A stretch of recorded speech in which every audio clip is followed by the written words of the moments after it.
So this is the start of the Project Mew arc, and... Pokemon Ranger, I choose you!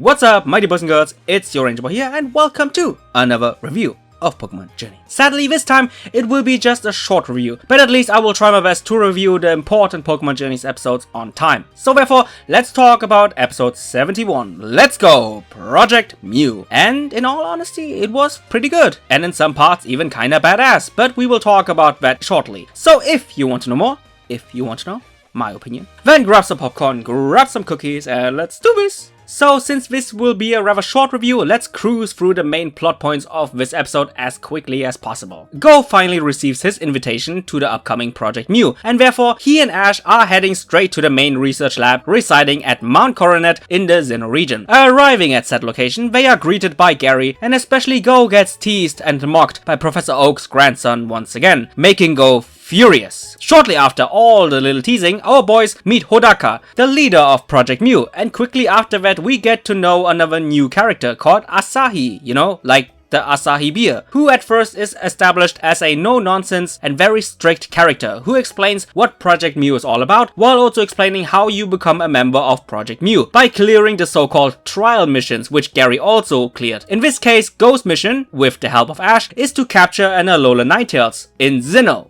Okay, so our heroes are ready to catch the lost Pokemon, and after some brief searching, they encounter the unusually aggressive Alolan Pokemon, who makes quick business with Go, despite his Pokemon Scizor having a major type advantage. But before Ninetales was able to blow away our heroes in its massive blizzard, they have been saved by another new character called Tsurugi, who was mentioned by Asahi before and seems to be the quite badass type of guy, who has no time to deal with BS or weaklings like Go, and he suggests to Go to give up on the trial mission. He also explains that he's after Alolan Ninetales as well, who turns out to have been captured by Pokemon hunters, but was able to escape and is now roaming through the Mount Coronet area, and Tsurugi wants to return it back to Alola. The next day arrives and Tsurugi still suggests to Go to just give up, but Go refuses and wants to at least continue the mission until the time limit is over, and he does so by correctly figuring out that Ninetales probably is in the area of Mount Coronet, which resembles its home, Mount Lanakila. They find Ninetales, Go battles it, and for the most part is being dominated. And when he finally lands a successful hit, he gets interrupted by one of the legendary titans,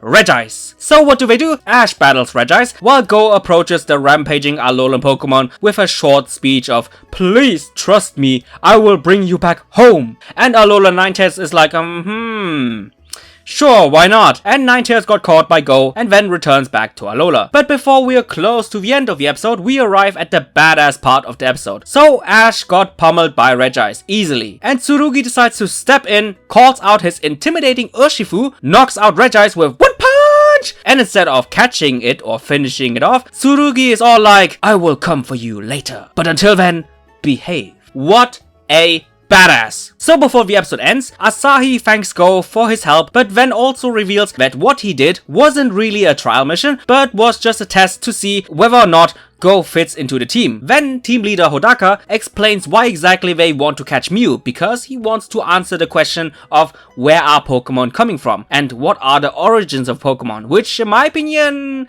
is actually kinda cool, super interesting, and way better than Go's explanation of why he wants to catch Mew. And that's the end of the episode. So without any more hesitation, let's go to the impressions. So what can I say about this episode? This right here, for many fans of the Pokemon anime, is the last chance for Pokemon Journeys or even for Go to get any kind of redemption or goodwill, since many fans have given up on Gen 8 already. So how was the so-called first attempt of redemption? It was pretty good. First, the positives. I really like every member of Project Mew so far. First, we have the leader Hodaka, who seems to be a really chill dude, but who also seems to have a great interest in Mew, because he wants to find out where Pokemon actually came from, and that in his opinion, Mew, who is the Pokemon who holds every Pokemon DNA, is the key to answer this really difficult question. And I find it really funny, but at the same time also really sad, how Hodaka's reasoning for catching Mew is so much better compared to Go's reasoning. But I really do hope that the leader of his project will influence Go in a positive way, in which he will somewhat reevaluate his current Mew ambitions, or at least give it a little bit more thoughts. Then we have Asahi, who overall is a pretty decent character. I especially really like her design a lot because it reminds me of the Pokemon Ranger designs, and for that alone she scores some plus points from the Pokemon Ranger. But her character is also decent, with her being a very strict and a by-the-rules person at first, but then later on she shows that she also has a very nice and understanding side to her. It reminds me a lot of Bee, to be honest. Last but certainly not least, the main highlight of this episode, Tsurugi. This guy is a badass. First of all, he's automatically a badass to me because his voice actor Hiroshi Kamiya is the same voice of Trafalgar Law from One Piece, Akashi from Kuroko no Basuke, and fucking Levi from Attack on Titan!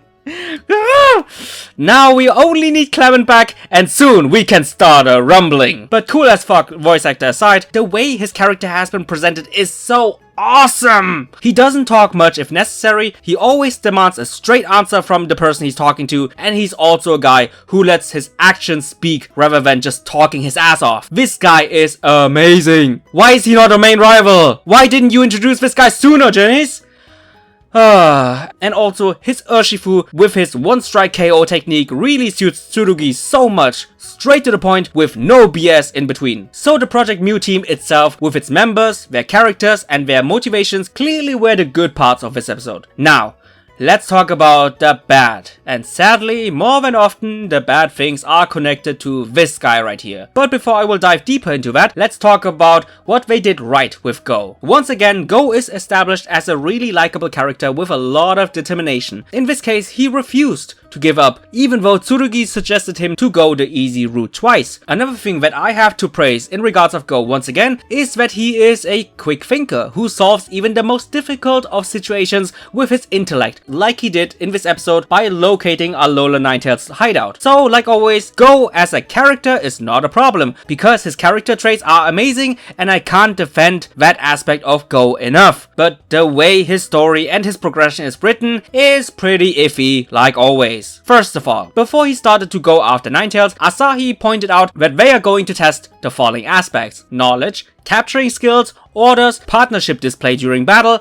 and teamwork with other trainers, which was pretty much convenient because the thing they didn't test him on was his actual battling skills. And if they would have done that, then Go probably would have failed, because his battling skills in this episode were pretty bad. His Scizor got one shot by just one Ice Beam without landing a single scratch on Ninetales, and his Cinderace only landed one successful hit and for the most part wasn't really that effective either, which is really surprising because we talk about the same trainer and the same Pokemon who in the past did the following things: copied Ash's battle style perfectly to defeat a raid battle Flygon, defeated one of the legendary birds, defeated Chairman Rose's right-hand woman who had a Milotic, and he was able to keep up with Ash and Lucario during their tag team battle against the one and only Mewtwo. But at least his battling skills weren't the major factor in testing Go, so good for him. So at least story-wise it makes sense, even though it's a little bit too convenient for Go. But in my opinion, it also somewhat diminishes Go's actual battling skills. Secondly, the way Journey ended the climax of the conflict between Go and Ninetales was pretty underwhelming. I'm not going to lie here. I'm not saying that resolving the conflict with words instead of fists is bad,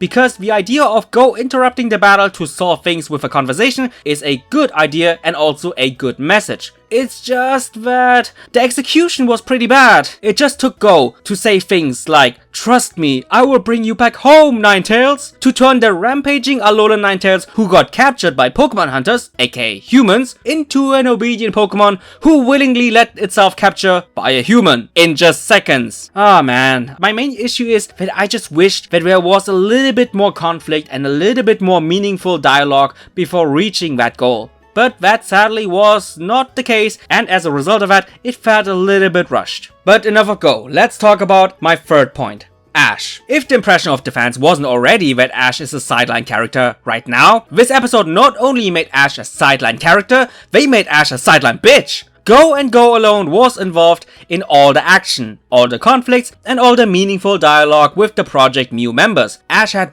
barely, if any kind of dialogue, and for the most part, his dialogue consisted of showing his support for Go. But by the time he finally had a chance to get some shining moment by facing Regice, he got KO'd instantly, and the new character Tsurugi had to show Ash how it's done properly, which not only shows that Ash supposedly had the badass vibe and that Tsurugi has that title now, but this once again shows another case of major inconsistency and not really acknowledging the past, because the same Ash Ketchum defeated Brandon's goddamn Regice with the same fucking Pikachu, therefore winning his last brave symbol and then being inducted into the Battle Frontier Hall of Fame!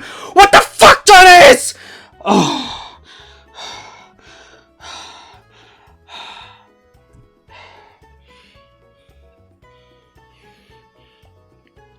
Okay. Calm down, Long. Calm down. You guys know that I've defended Journeys on numerous occasions, but sometimes even I have to let loose when I see something as outrageous as Ash being treated like a nobody. And I honest to God, hope that this was just some kind of accident and that Ash will have a more meaningful role by the time we arrive at the Crown Tundra and the actual beginning of the rather promising Project Mew arc. So in short, it was a decent introduction into the arc with some pretty heavy missteps, but I also see some great potential, and hopefully this arc will be able to finally redeem Pokemon Journeys and gain some goodwill from the fans. Anyway guys, I really hope you enjoyed this surprisingly long review. Goddamn, what is your opinion? Tell me, and just like always, I see you guys in the comments down below. Bye guys!